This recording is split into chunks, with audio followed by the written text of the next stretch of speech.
don't even wait. I'd be sitting over there looking at that comment like, yep, blocked. So you don't have to agree with me. I'm not going to block you if you don't agree with me. I'm not going to block you if you have a difference of opinion.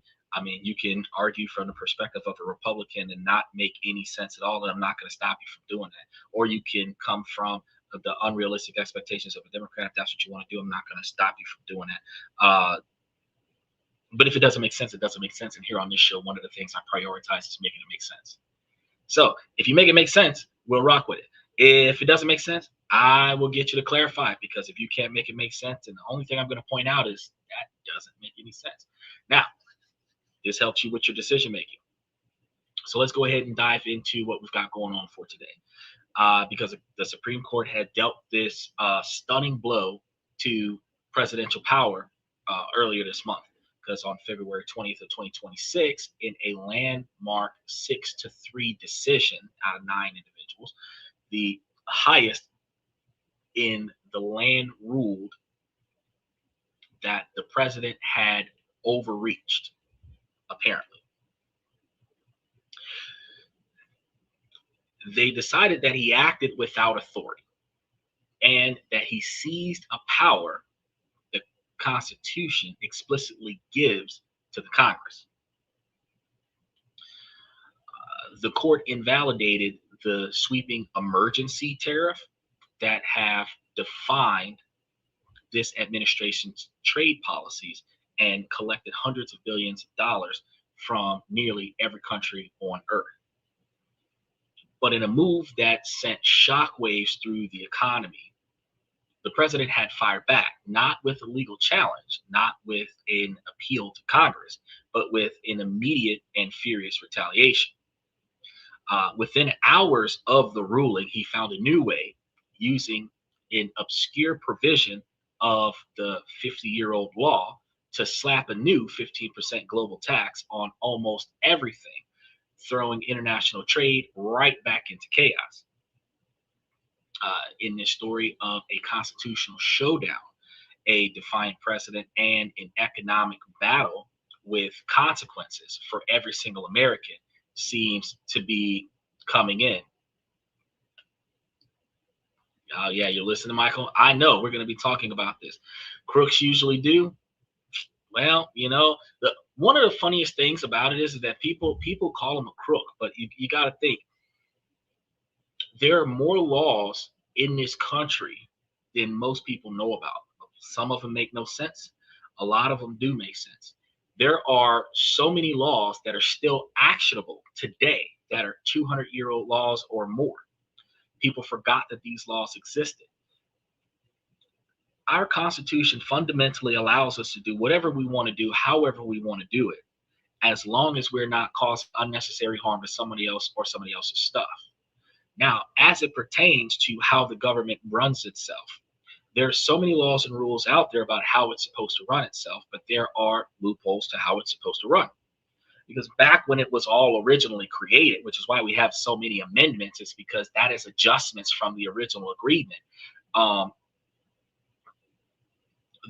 We're supposed to be taking turns running the country, not leaving it to a handful of people to do it every year for generations, not leaving it to family names to have second and third generation politicians sitting in the same chair. Not to have musical chairs where people are bouncing around from place to place, still sitting in the same room. Just like jury duty, we're supposed to be proactively involved in Congress. Should have 501 different people in that seat every 2 years. We don't have that. Nobody even applies themselves to do that. And from what I understand, there aren't very many requirements to qualifying for a position in Congress. We just don't put ourselves towards that. I mean, take being the president. All you have to be is over the age of 35, an American citizen, and lived here for the last 15 years. Doesn't mean you can't be a felon. You can be a felon and still be president. Look at what we've got right now. So when we say that the crooks are doing stuff, it's not crooked that Donald Trump put something else back in play when there's a law that says he can do that. What's crooked is that a lot of times people bend and flex the laws and utilize them for their own benefit. So what was just found out was that the emergency tariff, that is exclusively reduced for certain purposes, was being utilized on a standard practice, and that's not what it was designed for. And while there is more than one law that allows them to implement this, the fact is that he used the wrong one. And since he used the wrong law and they called him out on it, he went and found the correct law. And he's like, well, I can still do this, just not the way I was doing it. Right. And we're going to get into the details of that today. Is there are still laws on the books that are outdated. Well, like a person has to walk in front of a car coming into town. Well, okay, so you've got some laws that you can consider outdated, like you must pay the toll if you park your park your elephant by the meter, or back in the day you weren't allowed to wear a mustache, a fake mustache, into certain buildings, or certain laws like can't fall asleep under a hair, or women cannot fall asleep under a hair dryer in a salon, and those rules were made because back in the day when those rules were being conformed, that they had a widespread issue of something happening that led to that rule being made. Um, if you're walking in front of a car coming into town, then you're basically, that law changes to walking with the flow of traffic. So while that law might be ideally considered outdated, it has been amended to the hitchhiking laws that we have today. So it's not really, but it's still enforceable. So if you're walking into town and you're not walking into town in front of a car, so whatever city and state that law exists in, some really bored cop could literally come and give you slack behind that, potentially give you a ticket for that, have you sitting in a courtroom for that, and you would be pissed off because it's a lawful thing. The judge would be looking at the law books like, shit, I've never heard of this, but find it and then be like, damn, yes, this is enforceable. They may throw it out because it's ridiculous, but it is still enforceable. And as long as it's enforceable, that's one of the things that cause an issue. So let's see what this comment is. Okay,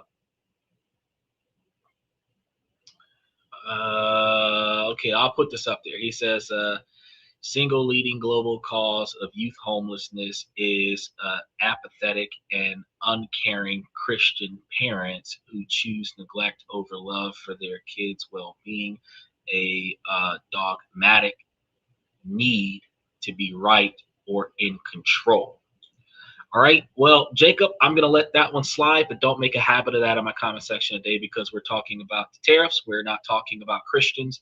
But I am going to say that any parent, regardless of their religious beliefs, that are more focused on their authority over their child and then their child's best interest, where they have raised their child to do as I say, not as I do, and their children reach an area where they learn different information than what they were taught. That's when rebellious phases come out, because now the children will do what they know versus do what they're told. And if they know that what you're telling them doesn't make sense, that's when your children are going to start combating your instructions, because make it make sense to me. Why am I doing this? Or make it make sense to me. Why am I not doing this when this is commonly done? So while Republicans are harder on their kids than Democratic parents, while liberals allow their children to be more free, spirited, reckless, and dangerous, versus the conservatives that demand structure, while Christians and Catholics and Seventh-day Adventists all have expectations of how to behave to represent their faith. And while most religions have similar expectations, the fact of the matter is that if you don't follow the authority of your family, you're going to find yourself in a different position where your authority will no longer protect you or provide for you. You will get cut out of the will. You will have your allowance cut. You'll have your credit card seized from your parents. You'll have your car repossessed from your parents because you didn't do what you were told. So I appreciate you putting that out there. But actually, the leading global cause of homelessness in the youth that we have right now is not from Christians. It is more to the magnitude of the lack of knowledge and skill set of our youth, where they're going into the work field without the skill set to survive financially. The lack of financial knowledge prevents them from being able to invest between 8 and 20 and learn how to build wealth between 8 and 20, so that when they get on their own at 20 years old, they know how to not just balance their checkbook, but how to gain wealth in more than one way. Because only knowing how to gain wealth by showing up and doing what you're told, which is the same rebellious servitude that you rebelled from, um, if that's the only way, you're going to get paid for your presence by the hour. And you're not able to make yourself financially successful that way. You're able to make yourself financially sustainable. But being taught how to live beneath your income instead of making enough money to spend as much as you want, then you learn how to have money left over, where you can use the money left over to build more wealth for you so that you don't have to work so hard. You can also learn from your parents and your grandparents if they were taught this information, and it doesn't matter what religion that you're in. So the leading cause of homelessness is the lack of financial knowledge. And then the second leading cause of homelessness is bullshit ass behavior and bad mistakes that leads to financial catastrophe, because you have to pay for the shit that you did or didn't do, depending on what situation that you're in. And now that you are in a homeless position, it's hard to bounce back from homelessness, because you need a state ID in order to get an address. You need an address in order to get a state ID. You need an ID to get a job, and you need an address to get the job. And you're going to need a bank account, and you need an address to get a bank account, and you need a state ID to get a bank account, and you need a job to pay for the house. So it starts becoming an infinite circle of not haves. And in order for you to break that loop of homelessness, somebody's got to give you a place to stay, help you get your IDs together, then help you find a job, and then use that job to pay for a place to stay. And since we don't have very many systems that are designed for that on a long-term, ongoing basis, the fact of the matter is that we're in a position of holy shit, because what 5 to 10% of our population being homeless, looking at a few 100,000 homeless people, and it keeps going up 3% every year. But that's not today's topic. Today's topic is about the tariffs. So let's not make that a habit, Jacob.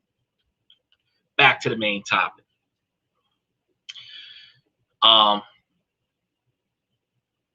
This tariff situation is going to be impacting everybody. It's not going to be as big of an impact as you think, but there was a little bit of a hiccup between the 20th and the 25th.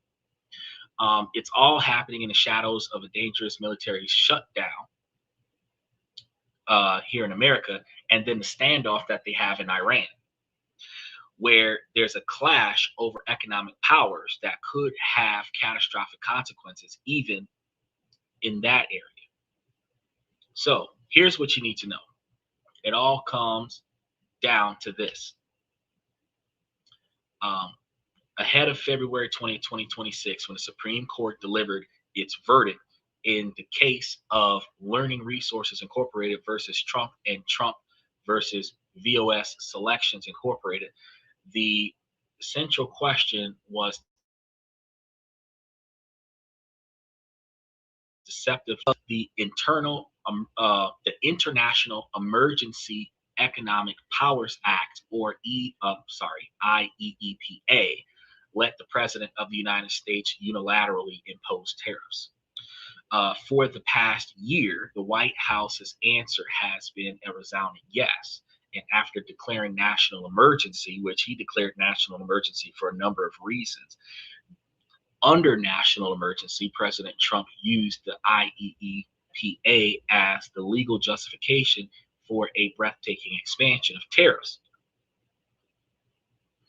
Technically, with all of the fraud that we had going on and all of the corruption that we had going on Donald Trump's way into office, not because of Donald Trump's position in office, it was ideally classifiable as a state of emergency. And once the state of emergency rules comes into play, anything that you can benefit from state of emergency rules is utilizable, or at least that's what Donald Trump figured. But these tariffs weren't small. targeted duties. These were massive sweeping taxes on imports from nearly every U.S. trading partner, including special tariffs aimed at China, Canada, and Mexico, tied to the immigration and opioids, which drug trafficking is a problem and can be identified as a national emergency, and unlawful immigration can be considered an invasion of foreign powers that could be identified as a national emergency. Some people may disagree, but a compounding of issues is just like your check engine light coming on and then you having 3,000 codes on your check engine light when you scan the codes. It goes from being just nothing to being a cataclysm of events that comes together to make it important to get this fixed. And the expedited expectations to get it fixed could lead it to become an emergency. Something that could wait turns into something that needs to be done now.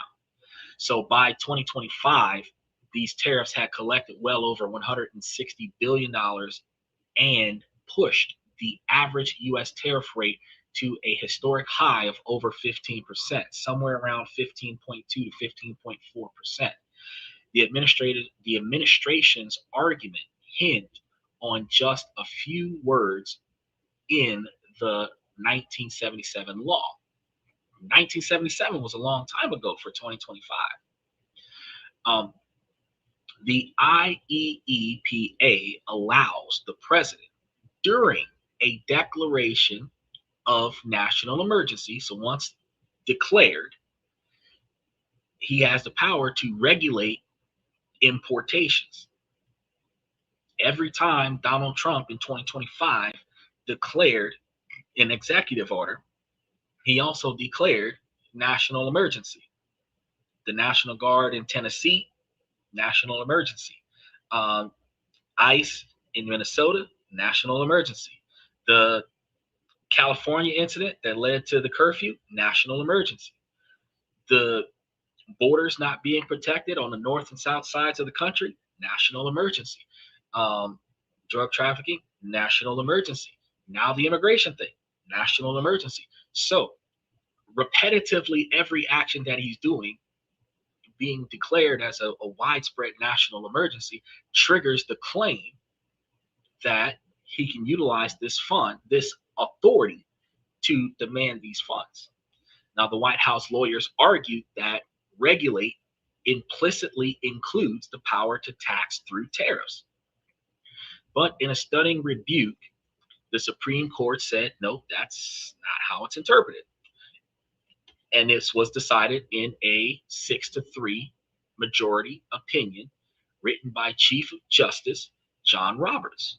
The court found that those few words couldn't possibly bear the immense weight the administration put on them. Roberts warned that Trump's reading would grant the power to impose unbounded tariffs and represent a transformative expansion of presidential authority. The court's reasoning hits at the very heart of the separation of powers. First, the simple text.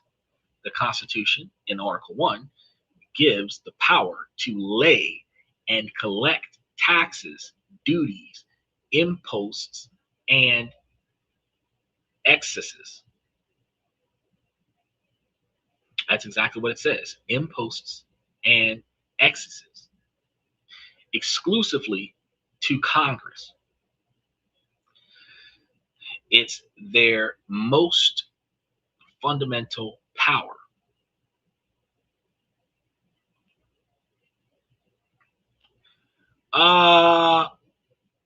Okay, RT, I'm going to give you a warning there. If you don't believe that I read the entire Constitution or I didn't read the entire Supreme Court ruling, then you can by far put the ruling in there. But if you attempt to insult my intelligence a second time, I'll block you off of the show. So you don't have to agree with what I'm talking about. And if you have any insight, you by far can put better information on the show and try to show me wrong. But if you're just going to attack my character as an individual, then you don't belong on the show. So that's going to be the last time that you come up on the show with something negative. The one of the things that you guys got to understand while you're up here being immature. First and foremost, I am probably 10 pages into a 2 hour to 3 hour show. There is a lot of stuff that's going on here. And the first thing that actually happened was, in fact, that there was a decision that the way the tariffs were being implemented was not supposed to be implemented that way. And overall, Donald Trump did produce an executive order to repeal those tariffs and then impose a different type of tariff in there. There is, in fact, a constitutional article that indicates that the Congress is supposed to have that authority exclusively, and that there was, in fact, a misuse of the verbiage of the constitutional right to impose tariffs in a national emergency. Now, if the young man that decided to try to derail the show has knowledge that proves that that's not the case, then please put that information on the show, because all of the information that's on this show is curated and all of it is duly researched. So if you know something that I don't know, definitely show me that, because nowhere in here, I did not read the entire ruling in my opening statement. I claimed that there was a decision, and that decision was based on the improper usage of, in their opinion, in a 6-3 vote, the implementation of tariffs.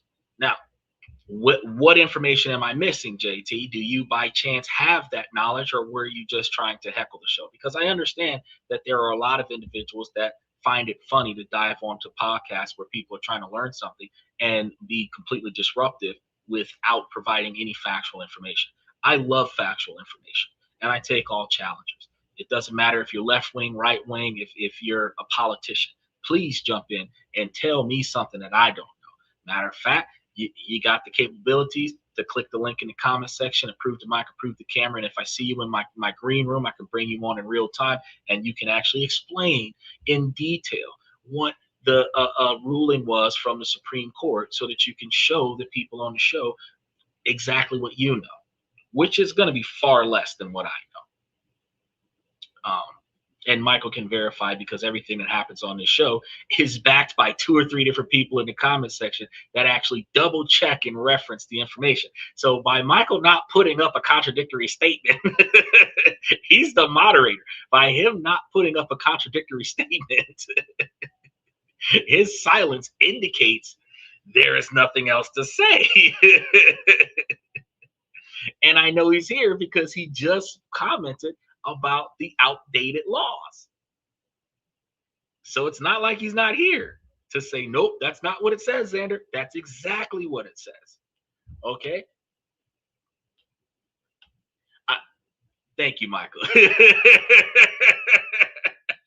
I make it a point to do my own research. So, just like the gentleman that came in here talking about the homeless situation, that person wasn't here when we first covered the homeless scenario, and I did a whole widespread budget on it and talked about how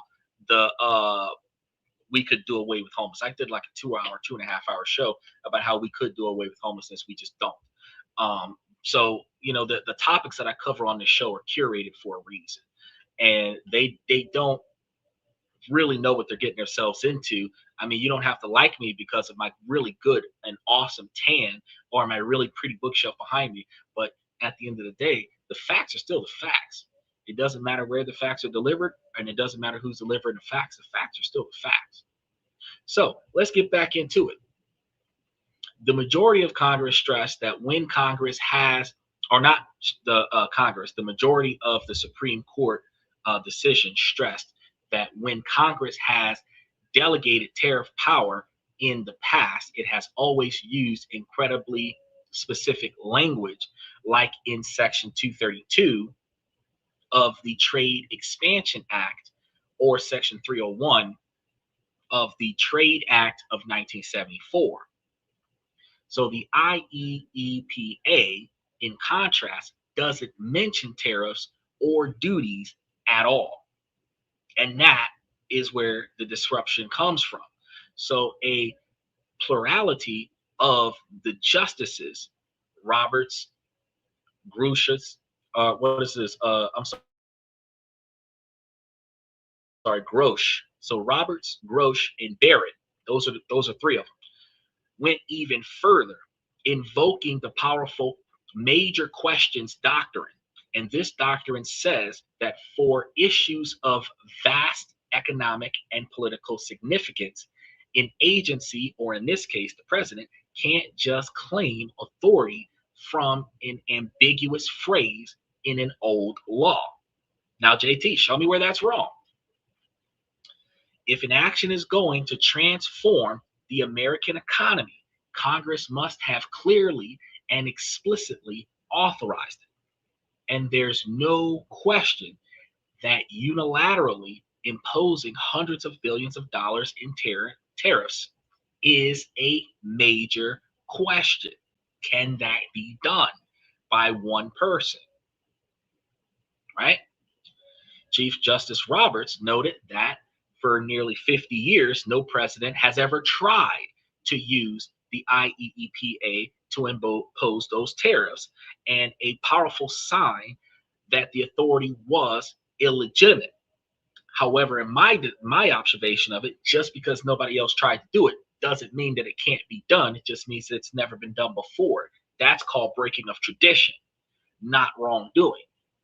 But the decision was a direct constitutional check, signaling a new willingness by the court to constrain the president's push for unilateral power in his second term. Now, we put these checks and balances in place for a reason. Congress makes the decision, president vetoes it, Supreme Court overrules the president, the Congress steps in and makes another decision. Nothing gets done until the majority of people, including the president, agrees to something.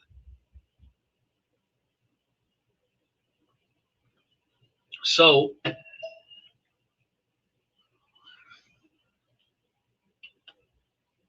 special shout out to TF Fireball. Very appropriate question. Because originally the tariffs were set at about 5.2 to 5.4%, and I was going to talk about it later on in the show, but I do want to cover it since you're asking a question. When they redacted those tariffs, it dropped from 15.2 or 15.4%. It dropped 8%. So it was closer to like 7 or 8% for a moment, and then immediately spiked back up to 15% even. For a few hours or a few days inside of the week between the 20th and the 24th, the tariffs were low. And during that time, those businesses that were paying duty taxes and tariffs for imports and exports weren't having to pay so much. So they got a massive discount. That's like a bonus for them, but it didn't trickle down to the shareholders, and it did not trickle down to the consumer. So during that 4-day period, prices didn't drop, and the stocks are still fluctuating due to the issue that we have with DHS still not getting funded.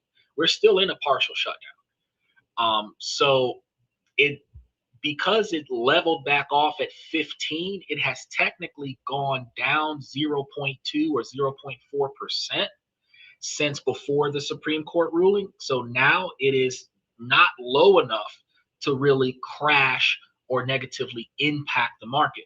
But over the long term, balancing out at 15 even instead of 15.4, the abilities for a little bit more money to be made by the companies can potentially put a little bit more value to the shares of the stocks in the stock market. But it didn't just drop by 8%, right? Because if it would have went from 15.4 to like 7.4, that would have been horrendous. It would have been the market would have went haywire on that. More stuff would have started getting shipped. So any stocks that you would have been investing in that would have been getting profits from shipping, you would have made a ton of money off of that. But the price of products weren't going to go down. typically in our society, the way inflation works is that they raise the price, and if customers are willing to pay for it like that, it's going to stay that way. They only charge discounts when stuff don't get sold, when they start having an overflow of products. So as long as we're willing to pay extra money to get the last one, and as long as we're willing to pay extra money to get the first one, they have the capabilities of raising the price. If something happens with duty taxes and tariffs and other such things that gets lowered, the company doesn't pay as much money. And because the company doesn't pay as much money, they make more profits. Because the other idea is that if everybody else is charging similar prices, you are charging market level prices. So even if you can get it on a discount because something changed with politics, that doesn't mean that your customer needs to get it at a discount too. That's how big business makes more money. So one phone company like Samsung can raise their phone price to $1,800 for a brand new Samsung. And what'll happen is their direct competitor, iPhone, will raise their phone up to $1,850 because people, if they're willing to pay $1,800 for a Samsung, you got a plenty of people who don't know that Samsung is a better quality than iPhone that will pay an extra $50 just to say they have an iPhone. So it's really, really wild. But I'm glad that you asked that question. The clarification. Michael says the Trade Act of 1974 created a fast-track authority for the president to negotiate trade agreements that Congress can approve or disapprove. Right. Now, according to that observation, the president can negotiate trade agreements. And if the trade agreements are ideally the imposition of tariffs, Congress could disagree with it, but Congress wasn't involved at all. So unilaterally doing that still would go against that Trade Act of 1974. So that's what they were discussing in the Supreme Court, that he can't use the IEEPA emergency laws to just proactively produce extra fees. Now, there's some other stuff that we're going to be talking about here, which is why he was able to put that 15% back in less than no time. So swing with us because we're going to be covering a lot. Make sure y'all like and subscribe as we go through here. The dissent, penned by Justice Thomas and joined by Justice Alito and Kavanaugh, argued that the power to regulate importation was indeed broad enough to include the tariffs, as we just discussed. But Justice Kavanaugh, in his dissent, also raised the specter of massive economic disruption, warning that the government may be required to refund billions of dollars of importers, or billions of dollars to the importers. Right? So the ruling invalidated Trump's entire IEEPA tariff structure. The broad global tariffs that we all know today, the targeted tariffs on immigration, all of it gone in an instant. It was a victory for the importers who brought the case, but it was a victory that would be incredibly short-lived. The president's reaction was immediate and furious. In a press conference just hours after the ruling, Trump denounced the decision as terrible. And he launched personal attacks on the justices, including his own appointees, calling them fools and lapdogs. And he did imply to traitors to his administration, and accusing them of their disloyalty. Behind the anger was a clear message of defiance. He's a billionaire. What are you going to do? So acknowledging the court had limited his power under one law, he vowed to use other legal frameworks and insisted that he had great alternatives, of which he did. That's why it took him a few hours to respond. He had to make sure that he was not going to be talking complete rubbish this time. He wasn't bluffing either. That same day, Trump signed an executive order formally revoking the illegal IEEPA tariff usage, but that was just to clear the desk. While he did authorize the immediate, as soon as possible, cease and desist of collections under this tariff, he did not, in his executive order, document in any way, shape, or form any form of refund that was related to the collection of tariffs under the IEEPA usage. So, as it stands, until further notice, that money is just gone. Now, the real move was the retaliation that happened immediately after. A new presidential proclamation imposing a brand new global tariff. This time, he wasn't using the IEEPA. He was reaching for a different, more obscure tool. Section 122 of the Trade Act of 1974, which is what Michael was just talking about. Suddenly, a law most trade experts hadn't thought about in decades was the most important statute in the world. Section 122 is titled Balance of Payments Authority. It was written in the 1970s, a time of anxiety about the stability of the US dollar. The law gives the president temporary authority to impose and import surcharges of up to 15% for a maximum of 150 days to deal with what is called a large and serious United States balance of payments deficiency. We have trillions of dollars of debt that would qualify. 150 days isn't all that long, though. This was the powerful alternative. Citing this authority, he first announced a new 10% global tariff on most imports, scheduled to begin February 24th, but within a day, he raised it to the full 15% allowed by the law. In effect, Trump had single-handedly restructured and resurrected his original tariff wall, defying the Supreme Courts by simply switching legal justifications. The strategy is both clever and audacious. Unlike the other trade laws, Section 122 is designed to be fast and blunt, requiring no lengthy investigations. However, the move is legally perilous. Many experts immediately argued that Section 122 was designed to address a balance of payments crisis, not a balance of trades deficit. And they're not the same thing. The new tariff also has a huge limitation: the clock. The 15% surcharge can only last for 150 days unless Congress extends it.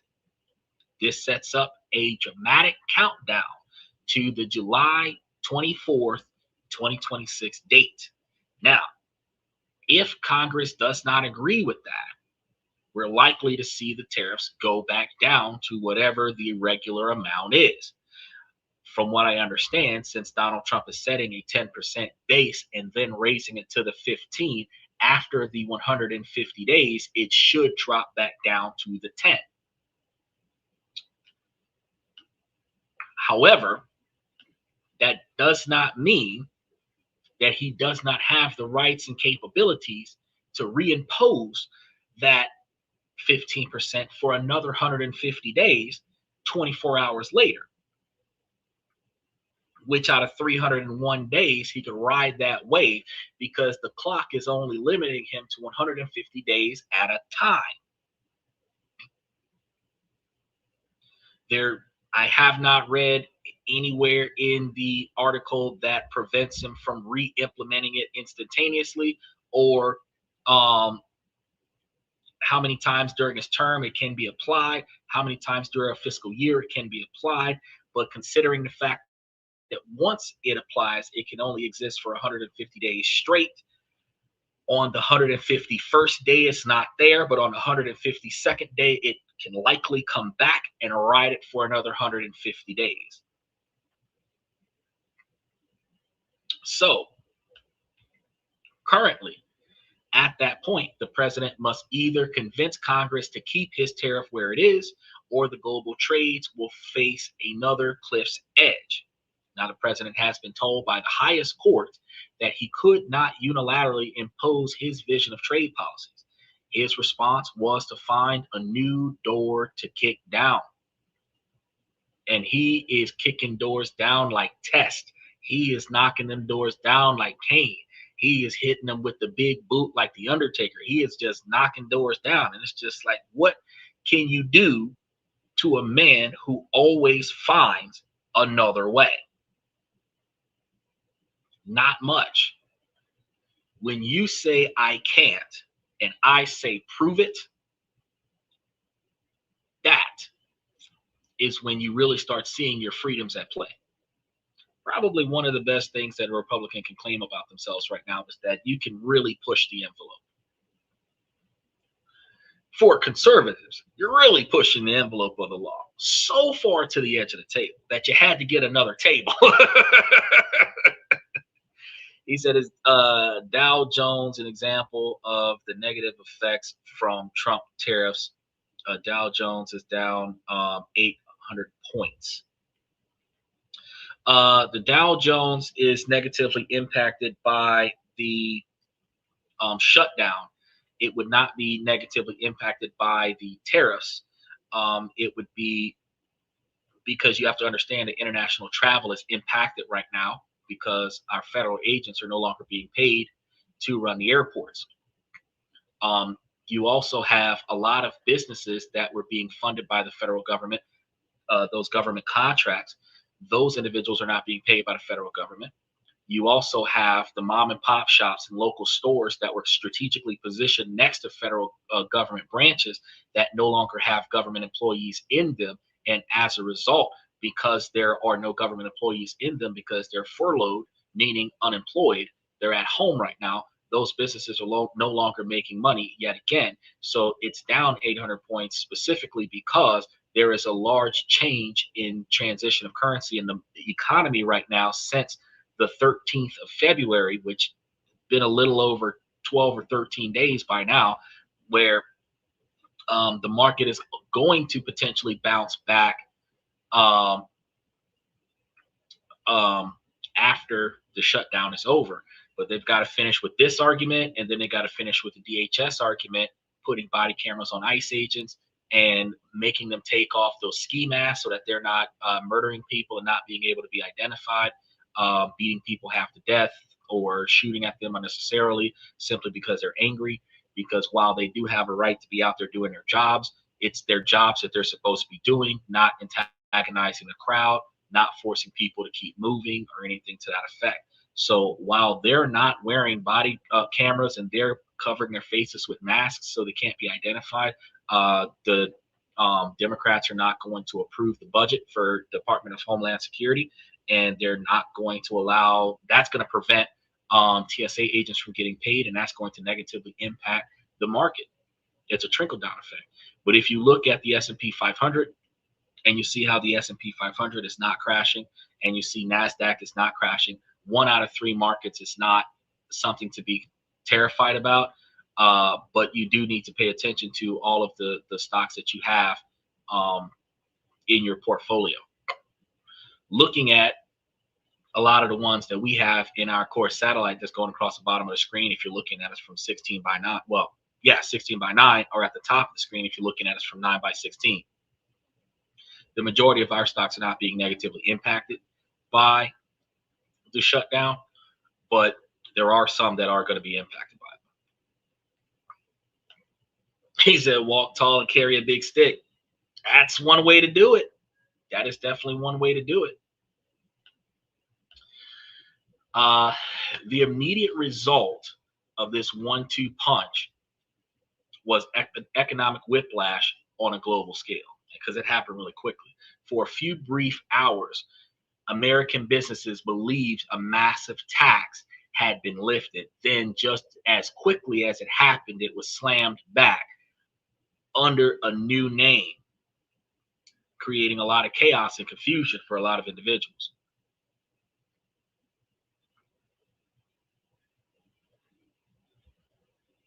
There we go. So Dow Jones lost over 800 points. The S&P dropped 7% or 1%, and Nasdaq fell 1.15 or 1.1%. Yeah, because that's a percent button. 1.1%. So it's not a catastrophic failure.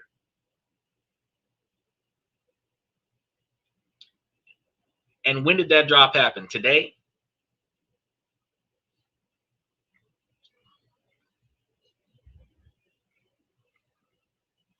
Let me know, Michael. When did that happen? Today? Because today, the end of business day today. So last week's stock market, we were doing all right. But 1% is not that bad because you have to understand that we have a fluctuation.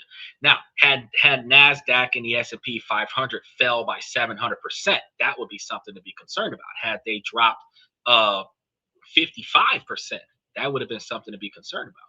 But a 1% dip, that is a fluctuation, and that is a standard fluctuation. It is not catastrophic failure. Typically, anything over 3% is something to be concerned about. When we had the crash between October and November, not really a crash, but definitely a dip, a huge dip, we had lost somewhere between 7 and 10% over the course of 6 weeks of the country being shut down. And it came back. The majority of it came back, but it didn't come back enough before we went back into another semi-shutdown. But since it is only the Department of Homeland Security, DHS, that is impacted by that, the 1% drop is not going to be a 1% drop for long. And 800 points on the Dow Jones is not, it's a big drop when you think about 800 as a 1-to-1 ratio, but it's not that big of a drop. The majority, like I said before, a lot of the shares that we're following on our core satellite platform is not impacted by the shutdown, and it is not impacted by this tariff thing that fluctuated over the course of the weekend, basically, between last week and this week. Because what's today, the 26th, the 23rd. So we've been dealing with over the last week between the 20th and tomorrow. We're looking at not that much has changed. So it really basically took a dip like last week, Thursday or Friday, when the person jumped up onto the show, and it got put back almost immediately. So the first thing that we're looking at right now is the fallout from the Supreme Court's decisions. With the IEEPA's tariffs declared unlawful, the big question became what happens to the money. Now, the U.S. government has collected as much as almost $200 billion under the law the court now says didn't grant that authority. And the logical conclusion, as Justice Kavanaugh noted, is that the government may have to refund every dollar. But the court's opinion was silent on how, leaving that monumental task to lower courts and creating years of likely litigations for importers seeking refunds. For a moment, it seemed like prices might fall, but that relief never arrived. The president pivoted to Section 122, changing everything very quickly. And the old complex system of IEEPA tariffs was replaced overnight by a new uniformed 15% surcharge layered on top of whatever pre-existing duties already applied. Existing tariffs that weren't based on IEEPA, like those under Section 232 for national security, remained in place. The net effect is that the average U.S. tariff rate essentially snapped right back to where it was before everything happened. And before the ruling, the trade weighted average tariff was roughly around 5.4%, and the court's decision briefly dropped it, but the new current tariff is about 15% of global surcharge that pushed it right back up to where it was before, right around 15%. So the economic pain and market distortions are back, just under a different legal name. And this has a profound consequence for American consumers. Tariffs are taxes on imports, and their costs are overwhelmingly paid by domestic consumers and businesses through higher prices. A 15% global surcharge means higher bills for American families. The move also invites immediate retaliation from America's trading partners, reigniting the trade war on all fronts. One moment, a path to lower prices that seemed to open up. The next moment, the door slams shut. This whirlwind of events, in more than just a fight over trade policies, becomes a constitutional stress test, colliding with high stakes foreign policy crises. The backdrop to this domestic legal battle is a dangerously escalating confrontation with Iran. And since January of 2026, the US and Iran have been in an acute crisis triggered by a violent crackdown on anti-government protests in Iran. If we didn't learn in Minnesota, should learn in Iran. Now,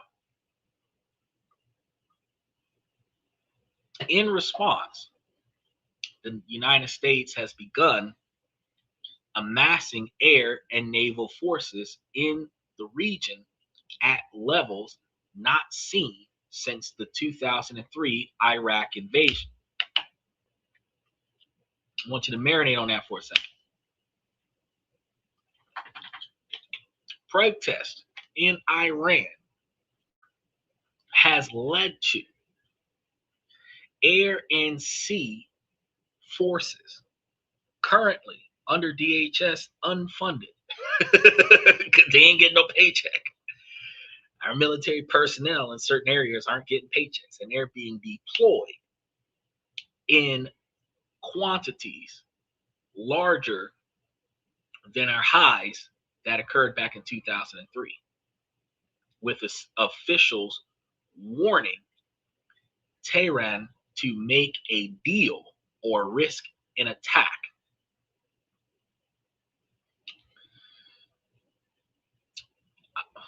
I don't know, man. You telling me that I'm going to go to another country with no paycheck and risk my life because they spray painting stuff over there? I don't know. I'm just gonna invest in military stuff so that I can get my dividends. Michael said, first worried about AI is shaking up industries. Investors sold shares of companies that could lose our, I guess, position to AI tech. Second, confusion over President Trump's tariffs. Well, the first one wasn't the AI shakeup. The first one was the real ID mandate that made everybody who was going to remain in America have to renew their identification and get that star on their state license or state ID or driver's license. Then the second shakeup was, and you think that's not a shakeup, but they made it mandatory that you have to have that type of identification card to travel with if you are not utilizing a passport or passport card. That interfered with people's ability to travel, because if you don't have that star, you could miss your flight being interrogated by TSA before you get on your plane. And a lot of times they don't have the requirement to put you on another flight. And that's going to be at your expense. Then the next shakeup that they had was the mandatory immigration thing. They were taking American tax dollars and paying the $1,500 a person to get the fuck out of the country voluntarily. Then after that, now they're doing the mandatory you gotta leave thing. All of that happened before the AI shakeup. And that's the second AI shakeup, because the first AI shakeup, where they were automating everything and replacing real actors with AI likenesses because their image has become branded and owned by the industry that they performed in, the AI thing started becoming mainstream when we started talking about AI in movies and TV shows and other such things.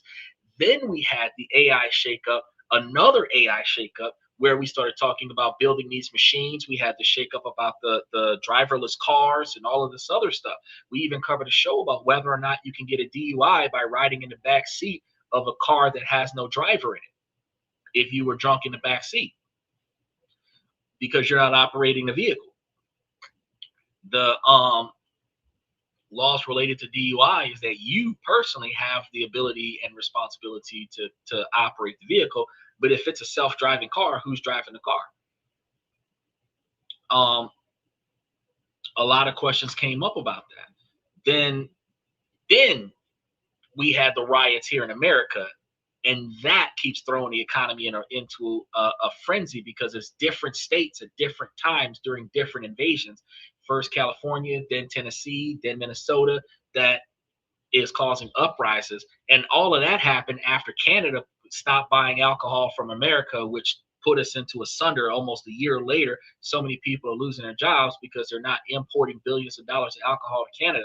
Canadians drink a lot.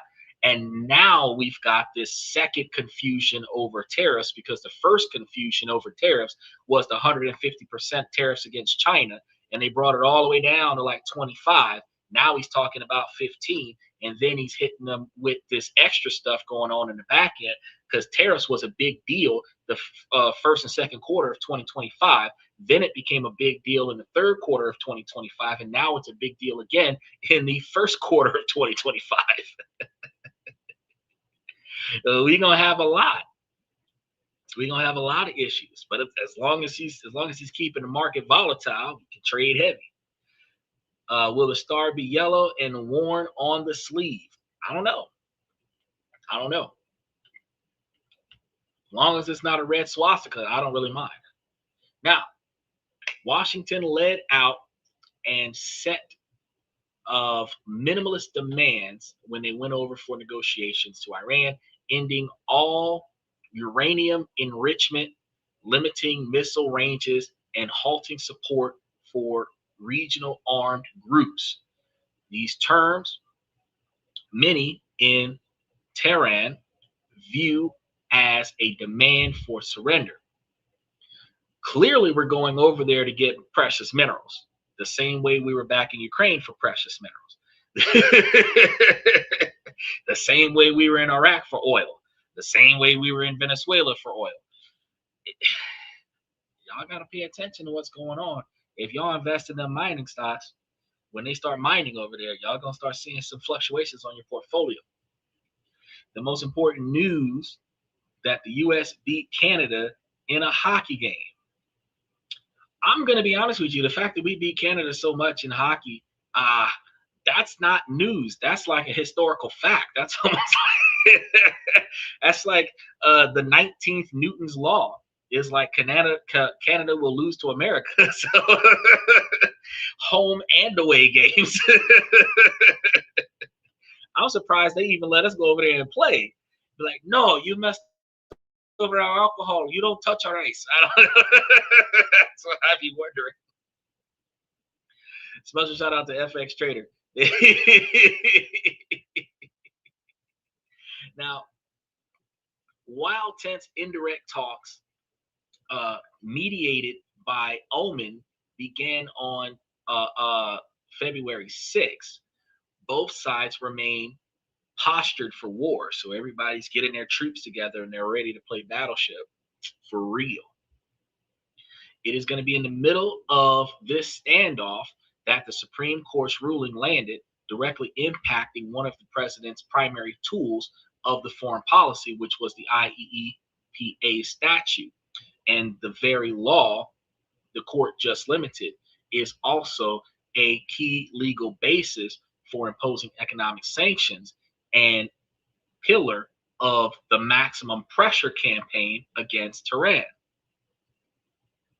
Not being able to imply that sanction and be able to just jack up the price as much as possible limits his control, because as a billionaire, money talks and bullshit walks. So instead of sending our military forces to other countries and demanding that they comply and cooperate by risking the lives of our troops, instead he just taxed the enemy until they folded, because you won't make money on our land if you're not going to follow our rules.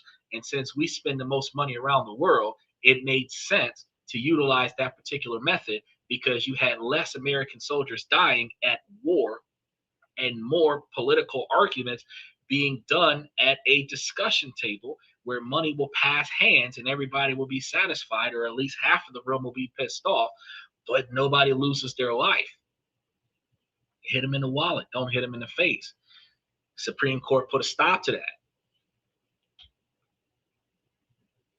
He said we got Space Force. I mean, we've got that. He's still putting what, $600 billion towards that Golden Dome of America.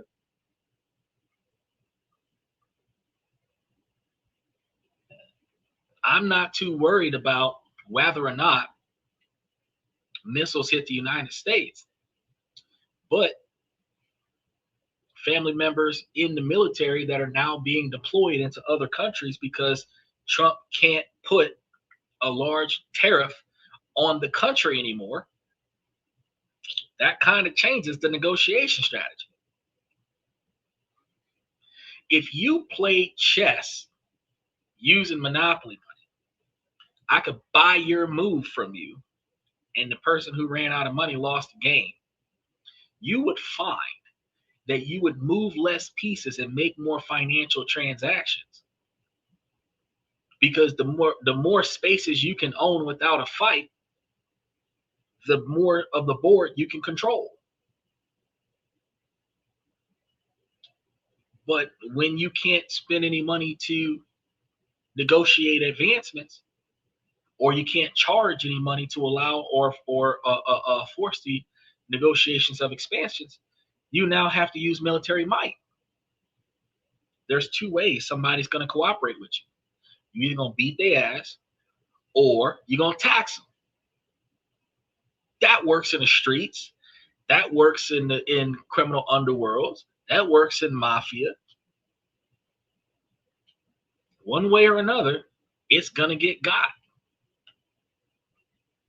The Golden Dome will be a lot of gold for the weapons manufacturing. Actually, the Golden Dome of America is just named that. The Golden Dome of America is a bunch of satellites over the United States with at least missile capability, if not missile and laser capability, where they can protect us from missile attacks from other countries. And the pattern that they cross over the United States allows for a reasonable number of anti-missile missiles over the American territory, seemingly at all times, for that $600 billion. It's not going to interfere with travel. You're not going to see the dome with the naked eye. You might be able to see the satellites if you have a really good telescope and you know where to look, but it's not like you can throw a rock and hit it. It's not like you can rope climb from it. It's just called the Golden Dome of America because gold is like one of the most precious metals next to platinum. Actually, gold is more valuable than platinum, irony. And then on top of that, identifying it as a dome as if it's going to shield America from something like an invisible force field kind of gives it a thoughtful meaning to it, but nothing's being made out of actual gold. We don't have enough gold on the planet to cover the United States in a fortress of real gold. It's not going to happen. And if you understand, the average person would spend most of their time chiseling on the infrastructure, shaving the gold off if they were using real gold, and then going to the nearest pawn shop and get paid off of it so that they could cover their bills. You would have to have guards covering that Golden Dome on both sides of the wall forever to prevent from losing the structure of the dome. So it's not really a golden dome. It's just called that. Is a use of power as a moving fence. Yes, using the pawns. He was using money as a moving fence, and now he has to use the pawns, which is the U.S. Army, Navy, whatever, as pawns to move that fence further in the direction that he wants it to go. So that's going to be one of the frustrations. So by ruling that the president can't invent vast new powers from vague languages in the IEEPA, the court has signaled that his ability to wage economic warfare might not be as unlimited as he might have thought. You never know until you try. So I got to give it to him for trying. Always saying I can't puts you in a position where you limit yourself from succeeding. You either can and will until somebody else gets in your way, or you don't want to and you don't. I can't is not supposed to be in your dialogue when you start talking about your capabilities. You can, you just choose not to. Or you can, it's just that somebody is slowing you down. You're getting interference. And just like somebody stopped him from trying to do it one way, he went and made it happen another way. So the president's furious reaction and his immediate pivot to Section 122 is a direct challenge to the spirit of that ruling. It is going to threaten the laws as a menu of options to achieve a desired outcome, setting the stage for another race to the Supreme Court. But this clash now carries a terrifying new risk because experts warn that a president who feels the courts are tying his hands on an economic pressure, who is engaged in a high stakes standoff with a rival like Iran, and who sees judicial defiance as a personal affront, may be more likely to reach for more military options to project that strength. If you let the man do his job the way he was running his businesses when he wasn't going bankrupt, you will see results without sacrificing soldiers.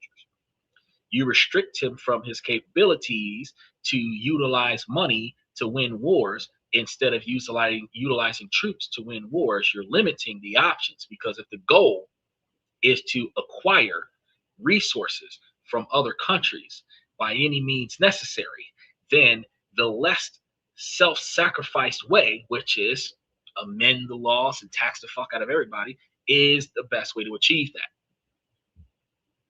But without amending all of the laws and following all of the rules, sacrificing soldiers will accomplish the same goal. You just got to ask yourself, was it worth it?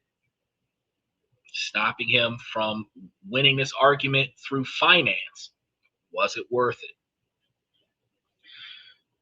The dynamic creates a genius risk of a catastrophic miscalculation.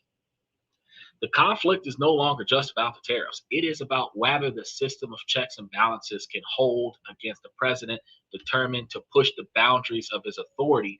And while the nation drifts closer to a potential war, we have to ask ourselves, are you ready? If you haven't started stacking up on yours, you better start trying to put that into your budget. Make sure that you can get some.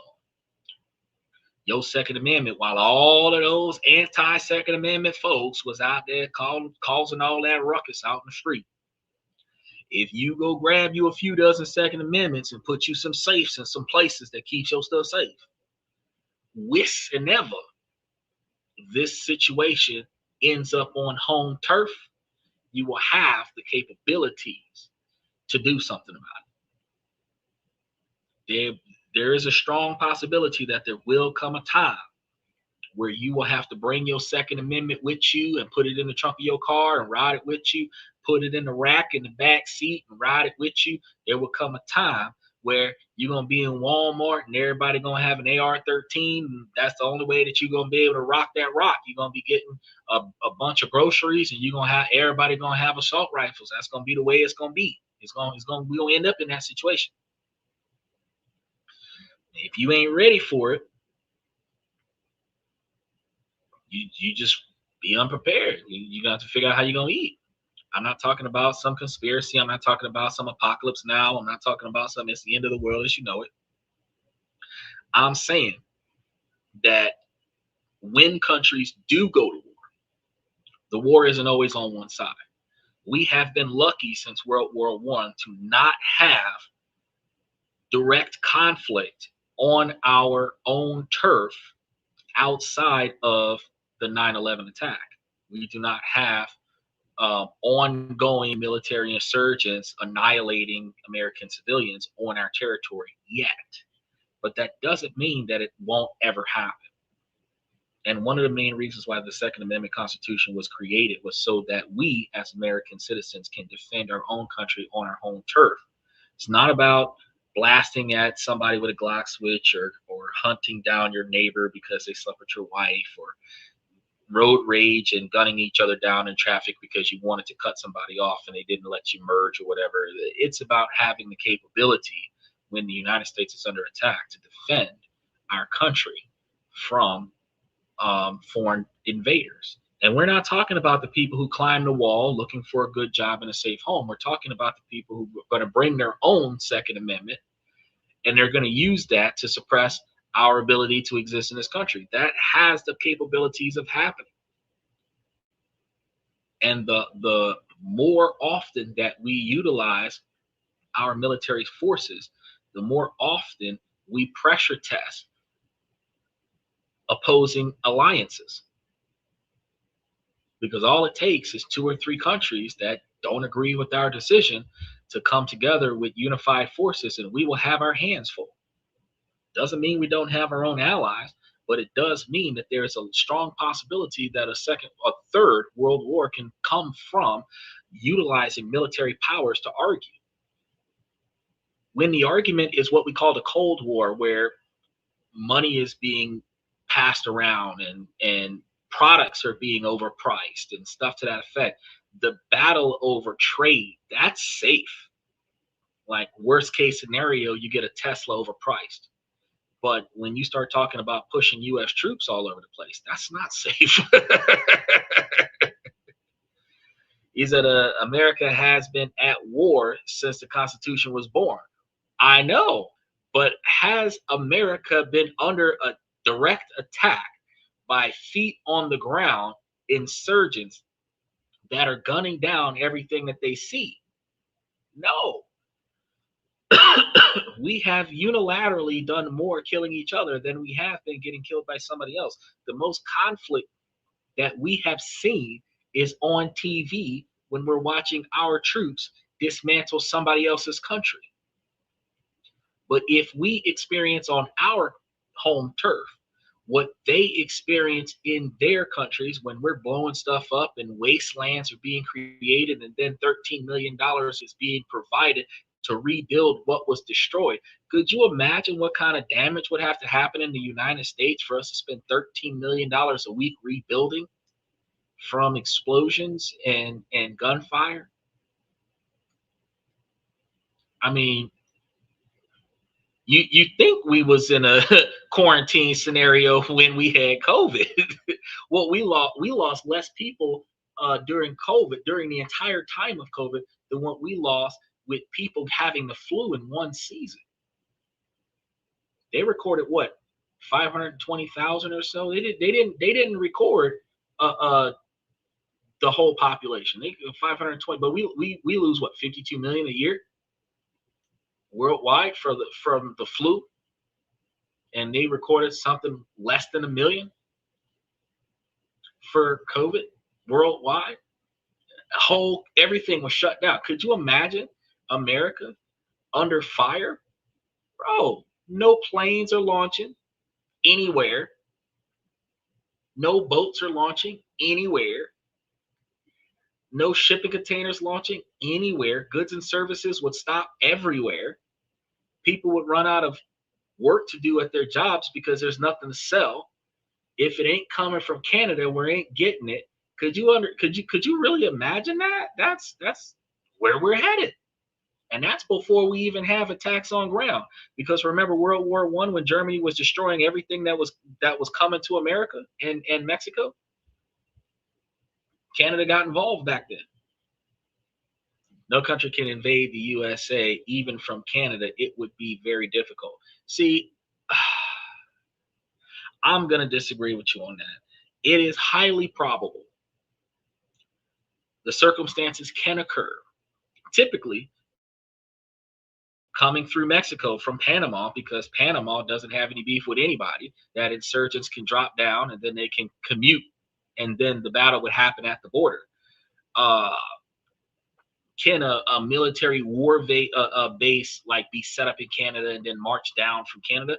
Probably not. But I mean, if you have a group of individuals that are not being checked on Canada's borders, it's a strong possibility that a downward swing could happen.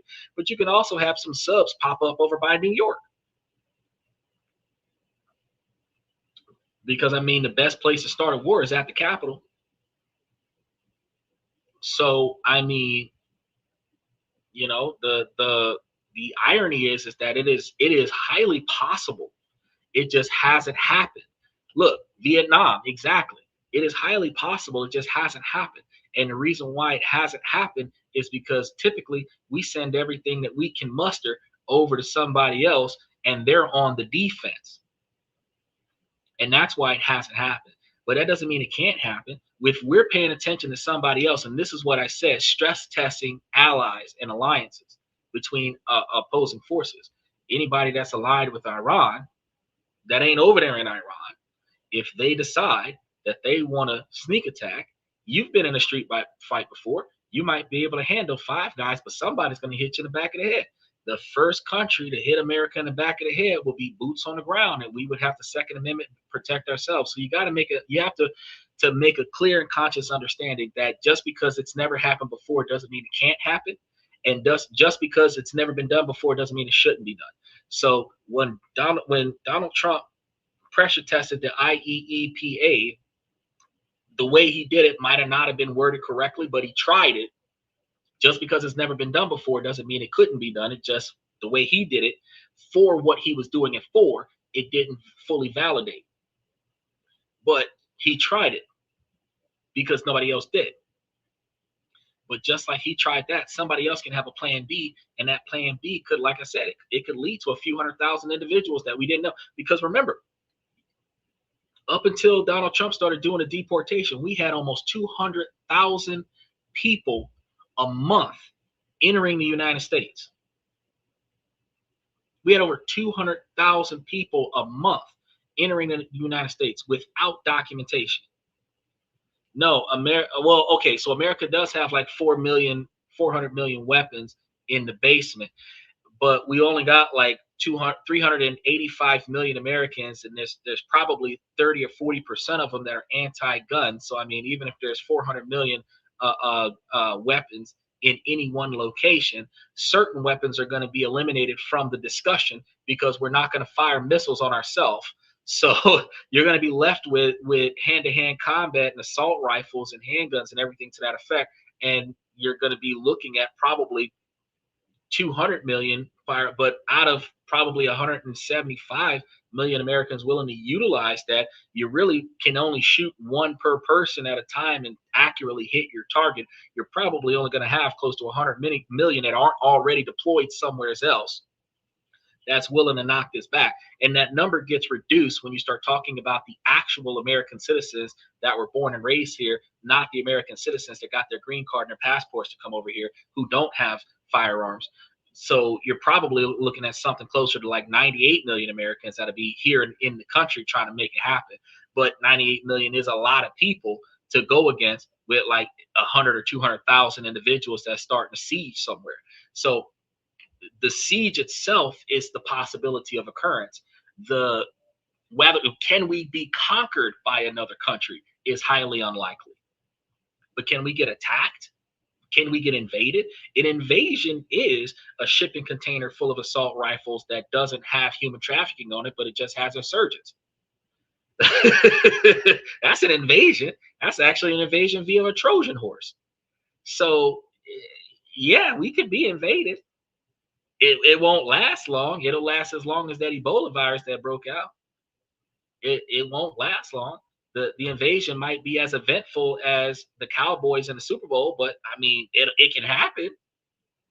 It can happen. It's more likely to happen since we have to use our soldiers to convince people to cooperate instead of using the lack of funds that they're going to make by not following instructions. It's easier to compel somebody to do as you say when you're controlling the money. It's harder to get somebody to do as you say when you can't. And that's when you got to use brute force. If I can't buy your loyalty, then I got to beat it out of you. That's the American way. So what began as a legal dispute over an emergency powers law has spiraled into a full-blown confrontation between the White House and the Supreme Court. The court delivered a clear message that the power to tax belongs to Congress, and the president cannot invent that power for himself. It was a decision rooted in the foundational principles of the Constitution. And we got to start by following the Constitution and then follow through with everything else we decide to do. He said, we'll get conquered by our own people. That is called the purge. We are looking forward to seeing a civil war happening here. And I think that in the midst of a civil war happening, especially with these ICE agents unnecessarily murdering American citizens, in that civil war, a country divided can be conquered by a country that is not divided. So if our country ends up in a you must protect yourself from yourself scenario, again, your Second Amendment is going to be necessary. So it is possible the United States of America can go back to being a confederacy. It just requires a larger number of individuals to show up and do something. Because the only reason why we went from being two countries to one is because the North started moving before the South did. And all it takes is for somebody to do the same thing. Now, the response that occurred to what happened was not a reflection or compliance. It was immediate and furious defiance. By digging up an obscure provision from a 50-year-old trade law, the president effectively nullified the court's ruling, instantly reimposing a massive 15% global tax under a new name. So this audacious move has plunged the global economy back into the chaos of a trade war, ensuring higher prices for all of the American individuals. Now, the nation finds itself on a collision course. The new tariffs resets our questions. And while it rests on a questionable legal foundation, we're promising a fresh wave of court battles. A 150-day fuse that I'm going to be monitoring through July that has already been lit, forcing yet another shutdown through a showdown, with Congress having to come to conclusions as to what the hell we're going to do by July. They putting in overtime with this guy. Normally they only work a few months out of the year. They work a year round with him now. And all of this is unfolding under the dark shadow of the crisis that we have going on with Iran, because where tensions are already at a fever pitch high, with one economic weapon partially blunted by the courts, the risk grows that another far more dangerous tool could be used instead. We are left with a deeply troubling question. Can constitutional checks and balances function when the president is determined to find any workaround to get what he's trying to accomplish done? And what happens when a domestic power struggle collides with a foreign policy crisis on the brink of war? The events of that last few days has made one thing clear. This is no longer just about the tariffs. It is a fight for the final say on the rules of law itself that govern this country. And with international peace hanging in the balance, you've got to ask yourself, would you give him a third term?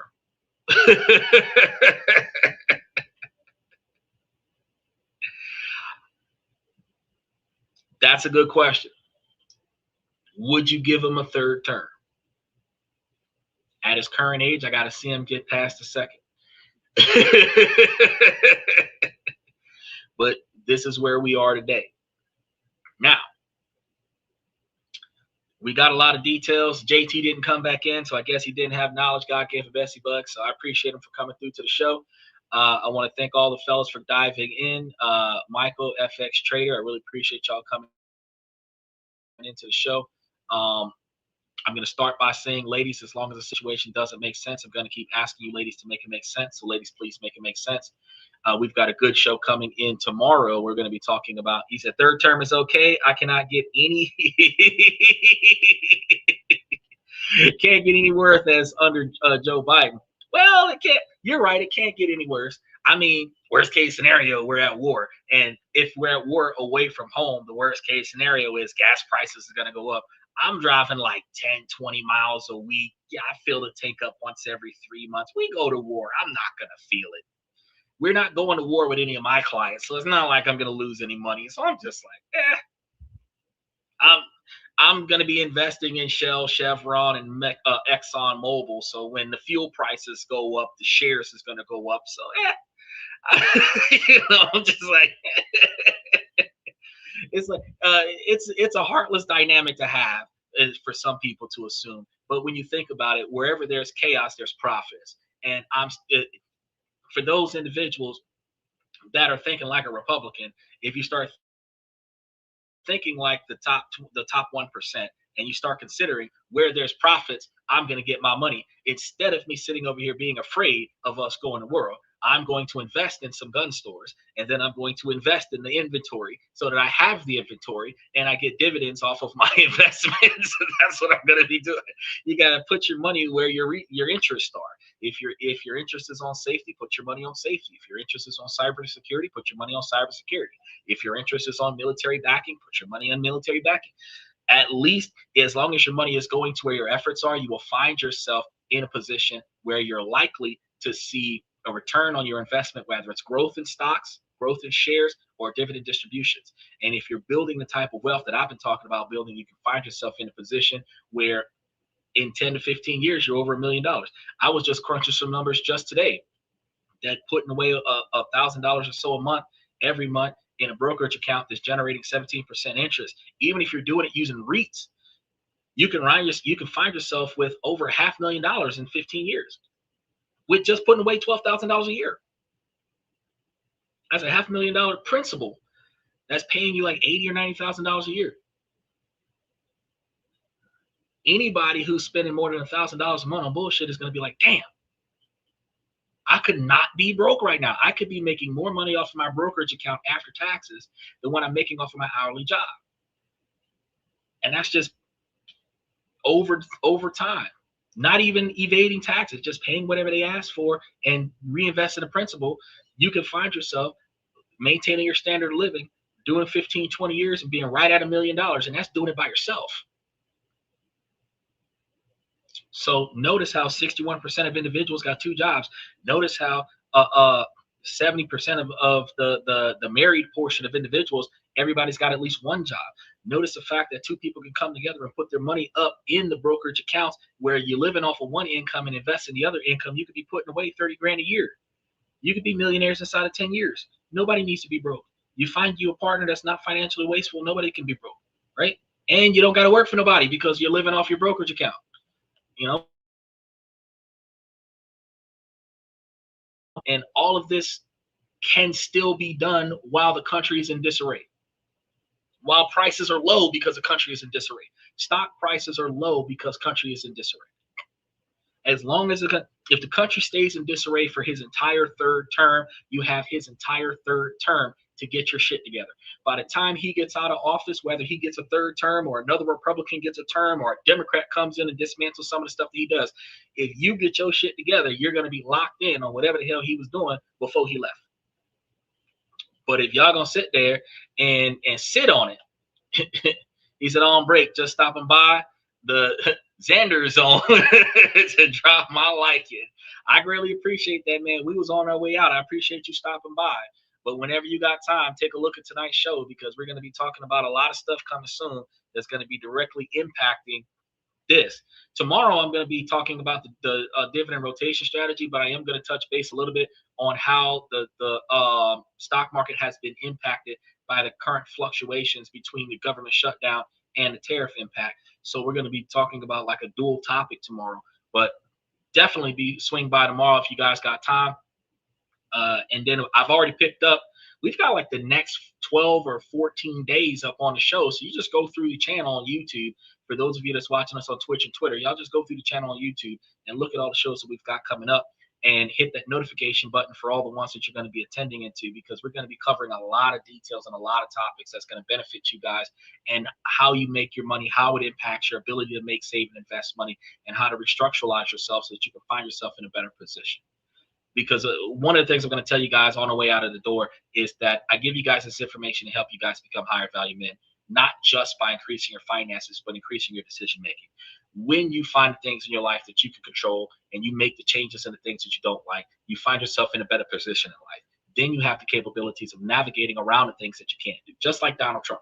He didn't like what was going on. He made a few changes. He navigated around what he wasn't allowed to do and did what he could do, right? Still accomplished what he wanted to do in life. And ladies, y'all can take this information too. While this is a male-driven podcast from the male's perspective, while you ladies are here on a male-driven podcast from the male's perspective, y'all too have the capabilities of taking the knowledge that I give you guys and investing it in yourselves, figuring out what's going on with your 20-year plan. Because if you know where you want to be at in 20 years, you know how much it's going to cost to be there. You know what it takes to get there. If you start putting money aside today to get to your end goal, if it's a task, if it's an activity, if you start putting forth the effort today, one step at a time, pick something, apply yourself to it until you accomplish it. Baby steps, conquering a lot of different things in a lot of different ways until you get to where you're trying to go. Along the way, you can always stumble across somebody that has the same mentality as you, or a similar mentality and similar interests, similar goals, and y'all can be heading in somewhat of the same direction, and y'all can compound y'all's efforts to reach your goals a lot faster. One person can make it to $1 million in 20 years, and two people can make it to $1 million in 10.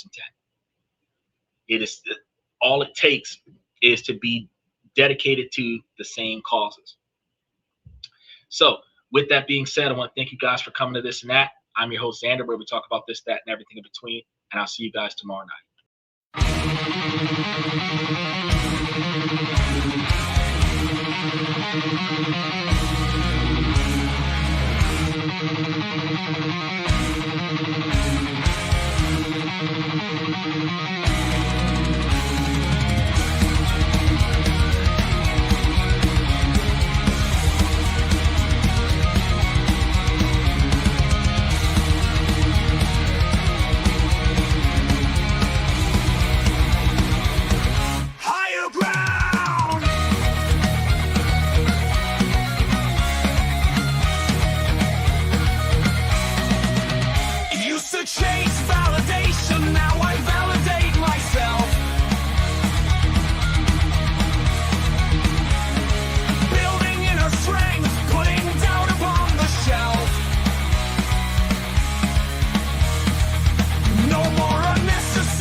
My network is my net worth.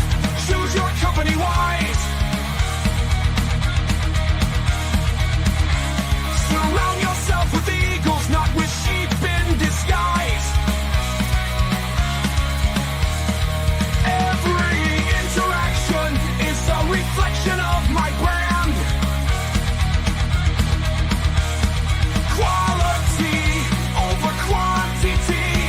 respects my personal command. I'm not landing on higher ground where excellence is found. My potential knows no bounds, raising the bar, breaking ground.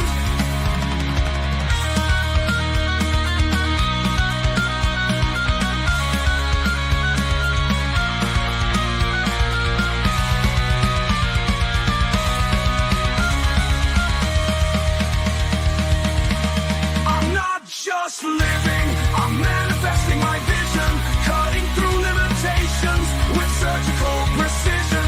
My expectations are my compass, my respect is my shield to mediocrity and chaos. I will never